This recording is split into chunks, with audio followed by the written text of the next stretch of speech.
কবিগুরু রবীন্দ্রনাথ ঠাকুর রচিত খেয়া কাব্যগ্রন্থের অন্তর্গত কবিতা কৃপণ। আমি ভিক্ষা করে ফিরতেছিলেন গ্রামের পথে পথে, তুমি তখন চলেছিলে তোমার স্বর্ণরথে। অপূর্ব এক স্বপ্ন সম লাগতেছিল চোখে মম। কি বিচিত্র শোভা তোমার, কি বিচিত্র সাজ। আমি মনে ভাবতেছিলেন এ কোন মহারাজ।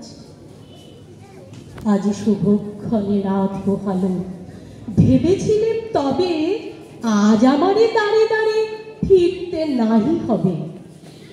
বাহির হতে নাহি হতে কাহার দেখা পেলেন পথে। চলিতে রথ ধনধান্য ছড়াবে দুই ধারে।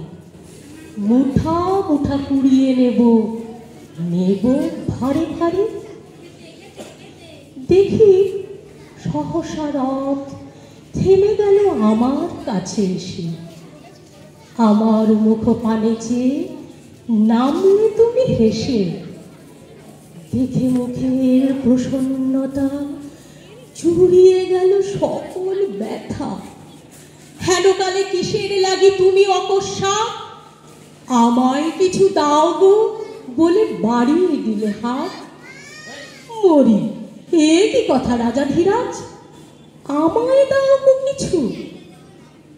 শুনে ক্ষণকালের তরে রইল মাথা নিচু। তোমার কি বা অভাব আছে ভিখারি ভিক্ষুকের কাছে? এ কেবল কৌতুকের বসে আমায় প্রবঞ্চনা। ঝুলে হতে দিলেন তুলে একটি ছোট কণা।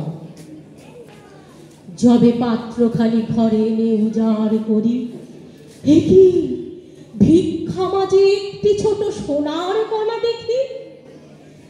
দিলেন যা রাজ ভিখারিরে স্বর্ণ হয়ে এলো ফিরে। তখন কাঁদে চোখের জলে দুটি নয়ন ভরে। তোমায় কেন দিইনি আমার সকল শূন্য করে। নমস্কার।